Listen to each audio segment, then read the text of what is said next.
Samsung S23 ultra কিনছিলাম, কিনা মনে করো ফ্রেন্ডদের সাথে আড্ডা দিতে আইছি ছাদের মধ্যে। আমার কাছ থেকে ফোন নিয়ে পোলাপাইন কি শুরু করছে, এই তোরা কি করিস রে? ওই দেখ,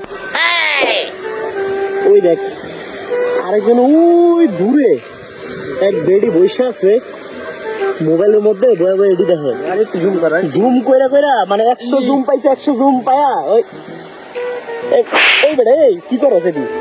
এই এরিক্সা এডি কি করছ? হ্যাঁ পিচ্চি পোলা মান তুই ছাদের মধ্যে ওইটা এডি কি দেখছ? ওই দেখ জুম জুম কইরা দেখ একটু দেখ। এই বাবা রে বাবা, কি রে বাসা, কি রে এডি কি করতাছ? হ্যাঁ এতক্ষণ আন্টি দেখছে, এখন আবার বয়ে বয়ে আরেক বেটা টয়লেটে বসে ওইটা দেখতেছে। বেয়াদব, এদিকে তুই ফোন দে, ফোন দে, অনেক কিছু খেলাইছিস।